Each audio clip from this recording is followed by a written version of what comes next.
As we all know, some people prefer iPhones and some people prefer to use Androids. This has sparked an age-old debate of which is better. They're pretty much the same thing overall, right? I mean, can't they both make phone calls, browse the internet, check emails, take high-quality photos, even go on YouTube? Yeah, I mean, basically, they're the same thing, but both sides, of course, have their arguments for why theirs is better. Android users might say that their devices are open source or more customizable. Maybe they hate the notch or they want the headphone jack. Well, there's certainly a different reason for most iPhone users, and it goes much deeper than just a phone. I have one word for you: ecosystem. To find out what that means, let's talk about all things Apple.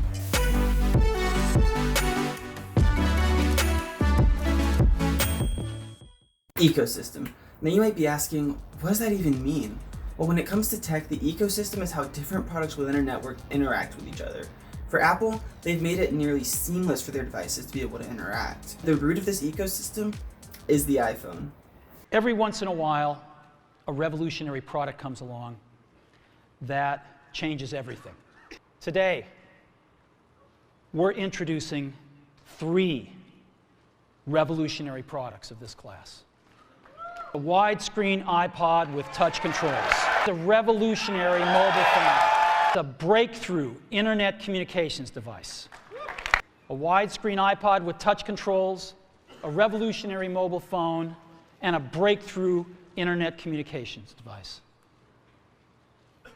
An iPod, a phone, and an internet communicator. An iPod, a phone. Are you getting it? These are not 3 separate devices. This is one device.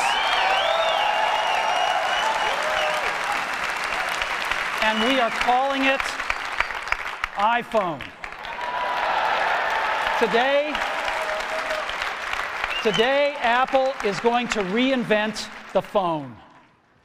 Without the iPhone, it would be pretty difficult to get caught in Apple's web.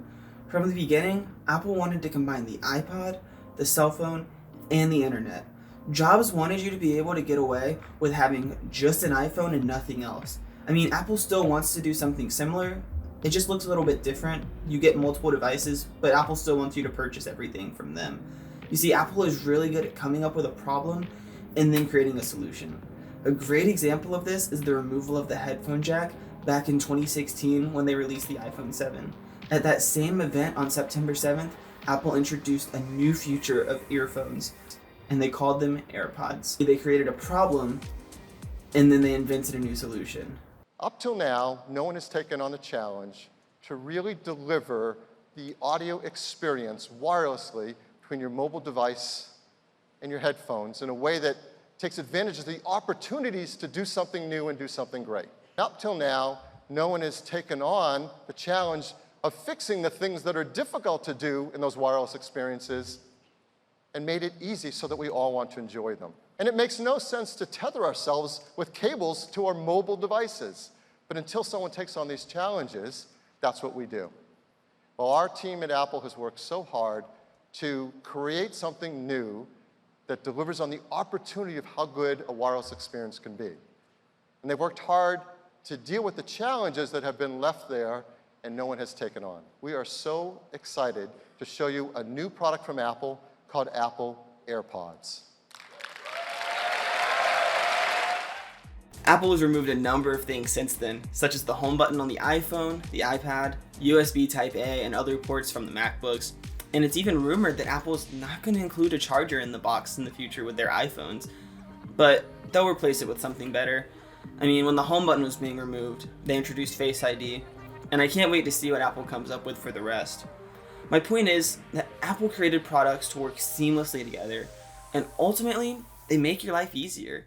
You can receive iMessages on all of your devices, set a reminder with Siri and be reminded on any device, and with iOS 14, your AirPods will even automatically swap over to whatever device you're using at the time.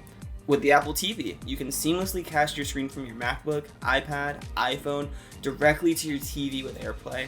Now I know what you might be thinking. But, Dusty, Apple devices are so expensive. How can I afford a laptop, an iPhone, AirPods, Apple Watch, iPad, Apple TV, and the list goes on? Well, luckily for you, Apple has even come up with a solution for that. You can now buy everything on one of these guys. Their very own Apple credit card. Wow, what an idea Apple came up with. You'll receive 3% cashback on all purchases from Apple, and you can even do monthly installments with 0% interest. And the best part is, it makes the coolest noise when you drop it. Check it out. Ching, ching, ching, ching, ching, ching.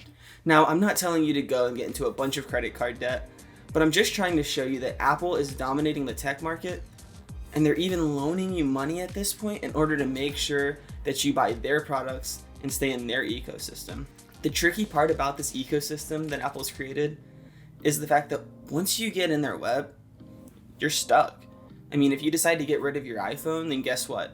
That Apple credit card that you just bought all of your new tech on, it's now worth about 7 cents worth of titanium.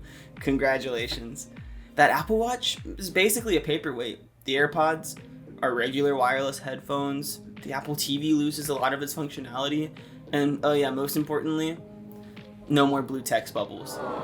It's easier to just keep buying whatever's new from Apple to ensure that your money hasn't been wasted and all of your devices will still work as seamlessly as Apple has created them to. Overall, Apple has been really strategic in the products that they release and how these products interact with one another. It's seamless, simple, addicting, but it can be expensive. But honestly, I believe that you get what you pay for, and with Apple, you're getting a lot. This is also my argument for why I will most likely always be an iPhone user. I'm stuck in Apple's ecosystem, and honestly, I don't want to get unstuck. I would even go as far as to say that I want to dive even deeper into Apple's web. This technological environment that I live in, where all of my devices can communicate with one another to make my life exciting and easier, I mean, why would I want to leave that? I hope this has encouraged you iPhone users to test the waters, and I hope you Android users can understand why Apple people love Apple. If you have any questions, please drop them in the comments, or just let me know what you thought about the video and what you want to see next. If you liked what you just watched, consider subscribing to catch my next video, and then hit the bell if you want to be notified.